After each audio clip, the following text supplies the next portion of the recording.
At 3 o'clock in the morning on August 8, 1963, the Glasgow to London overnight mail train slowed to a halt beside a brick railway bridge in the countryside of Buckinghamshire. The engine had stopped at a signal that had turned unexpectedly red.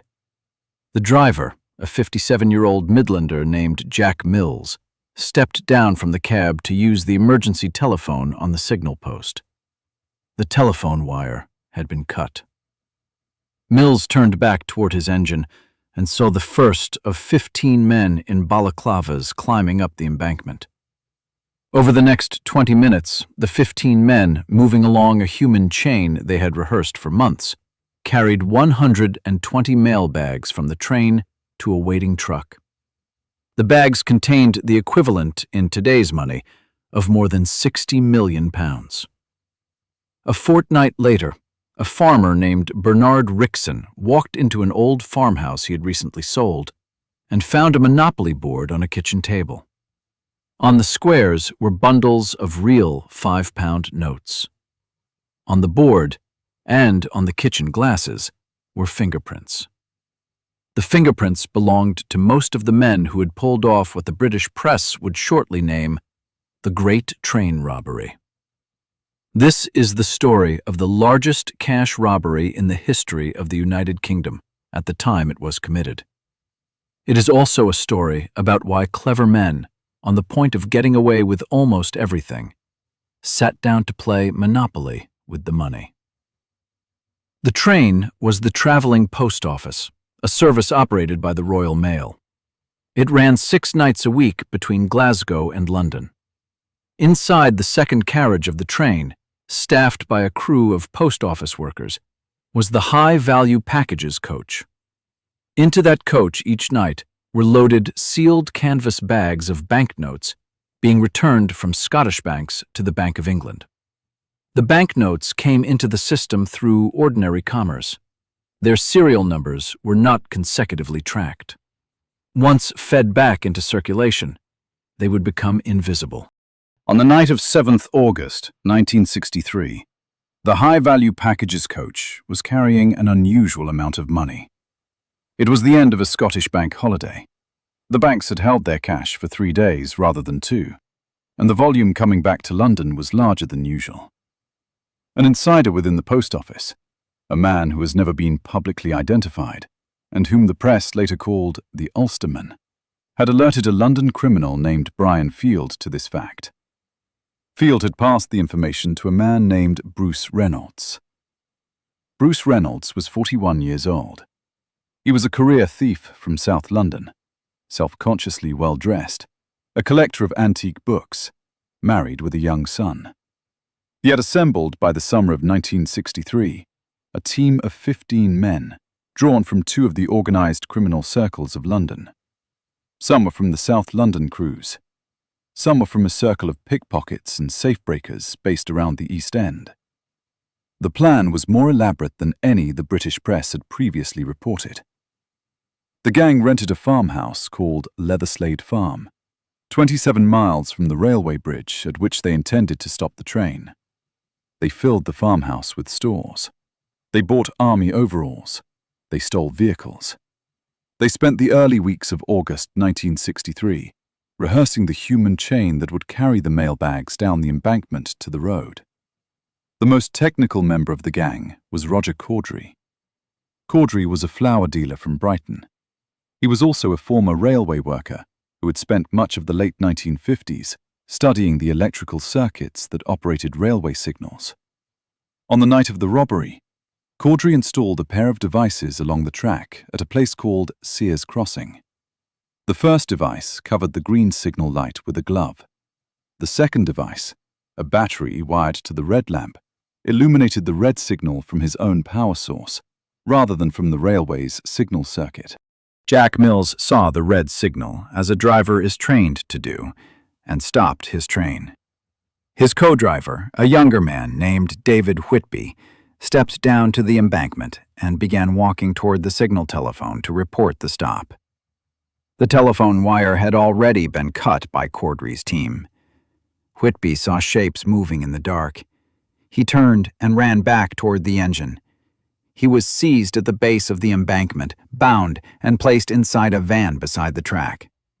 Mills came down the steps a moment later. He saw men in overalls climbing toward him. He swung at the first man he saw. The man struck him across the back of the head with an iron bar, and then struck him again. Mills slumped against the wall of the cab.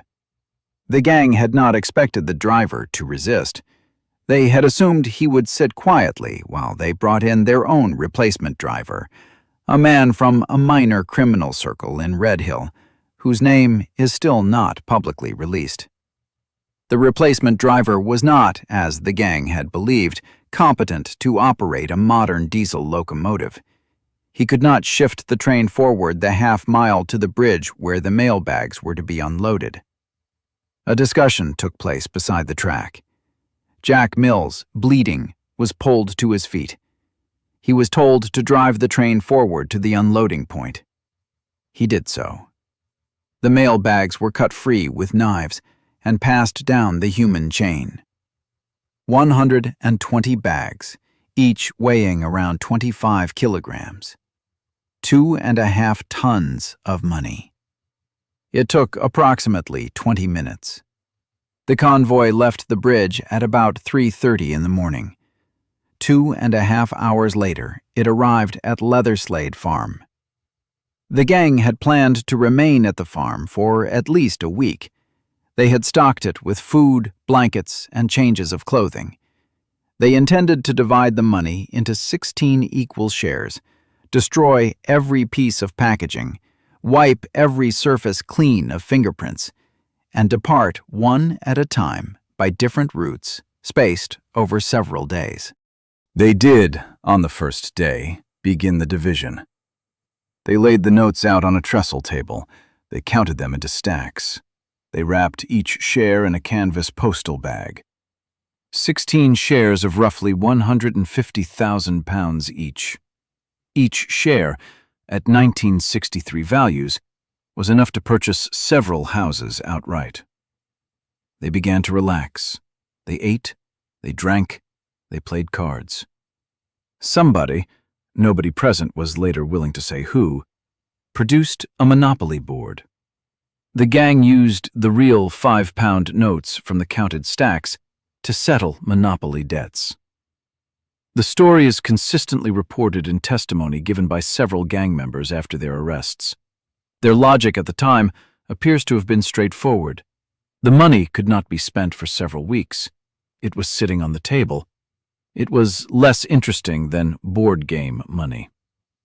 Fingerprints accumulated on the Monopoly board. They also accumulated on the beer glasses and on the bottle of tomato ketchup in the center of the table. The plan was disrupted on the fourth day when a low-flying Royal Air Force aircraft passed over the farm during a training exercise. The gang assumed they were being photographed. They panicked. They decided to leave the farm immediately rather than remain for the full planned period. They packed in a hurry. They abandoned food on the table. They left the Monopoly board in place. They told a man named Brian Field, whose task it was to arrange the final cleanup of the farm, to burn the building to the ground before sunset. Field did not return to the farm. He sent no one in his place. The reasons have been debated ever since. Some accounts suggest he was negotiating with a separate contact about arson. Some suggest he was already frightened and had decided to distance himself. The cleanup did not happen. On the 13th of August, 1963, 5 days after the robbery, a local farm laborer named John Maris walked onto the property and noticed that the curtains were drawn in the middle of the afternoon and that several vehicles he did not recognize were parked in the yard. He walked to the nearest telephone and called the police. An officer from Aylesbury arrived that afternoon. He saw the vehicles. He saw the draped curtains. He telephoned for assistance. At around 4 o'clock that afternoon, a detective constable named John Woolley opened the unlocked front door of Leatherslade Farm and walked through the hall into the kitchen. He saw on the table a Monopoly board. He saw scattered £5 notes on the squares. He saw beer glasses, an ashtray, a half-eaten loaf, and the ketchup bottle. He saw, in the corner of the room, stacked canvas postal bags. He did not touch any of it. He stepped back outside and called forensic officers from London. The forensic examination of Leatherslade Farm took 4 days. The investigators lifted complete sets of fingerprints from every member of Bruce Reynolds' gang, with the exception of 2 men. Reynolds himself, who had always been meticulous about gloves, and the as-yet unidentified insider known as the Ulsterman, who had never been at the farm. Within 6 weeks, most of the gang had been arrested. The trial opened in January 1964 at Aylesbury Assizes. 21 defendants, more than 200 witnesses. The judge, Mr. Justice Edmund Davis, gave a ruling on April 8, 1964, that shocked even some members of the police. The leading members of the gang were sentenced to 30 years each. The sentence for Ronald Biggs, a peripheral member whose main contribution had been recruiting the inept replacement driver, was also 30 years. He would become, over the following decades, the most famous of the group, less because of his role in the robbery than because of what he did next. On the 8th of July, 1965, 15 months into his sentence at Wandsworth Prison in London, Biggs was assisted in an escape. He climbed a rope ladder lowered from a furniture truck driven up against the prison wall. He dropped onto the top of the van and was driven away before the prison alarm sounded. He spent the next 36 years on the run. He lived in Australia briefly. He lived in Brazil for most of those years. He fathered a son in Brazil who would, in the end, be the reason he could not be legally extradited. He gave interviews. He appeared in music videos. In 2001, old and ill after a series of strokes, he returned voluntarily to the United Kingdom and surrendered himself at the airport. He said he wished to see his elderly mother one more time. He was returned to prison. He died in 2013. The other members of the gang served out their sentences or, in a small number of cases, died in custody. Bruce Reynolds, the organizer, was arrested in 1968 after 5 years on the run. He served 10 years. He died in 2013. Buster Edwards, one of the core members, served 9 years. On his release, he opened a flower stall outside Waterloo Station in London. Asked many years later why he had chosen to sell flowers, he said that it was the most honest trade he could think of at short notice. He took his own life in 1994. The Ulsterman was never identified. Several names have been offered over the years, by journalists and by former members of the gang. None has been confirmed by official sources. The post office conducted an internal investigation at the time. The investigation concluded without naming anyone. Of the £2.5 million taken from the train, some £2.3 million has never been recovered.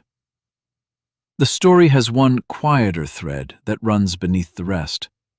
Jack Mills, the train driver, never fully recovered from the blow to his head. He returned to work at British Rail in a reduced capacity, unable to drive mainline trains, for 4 years. He retired in 1967 at the age of 61, 2 years before the normal retirement age. He died of leukemia in 1970. His family have always maintained that the head injury he received aside the brick bridge in August 1963 contributed to his death. Medical opinion has been divided. The position taken by his wife and daughter, consistent across every interview they have ever given, is that they consider him the 17th person who was in the cab that morning, and the only one whose sentence was served in the body. The man who struck him has never been identified. Several members of the gang were asked directly in prison and afterwards. All of them declined to name him. The Monopoly Board, with its fingerprints, is still in the archives of the British Transport Police. It has not been played again.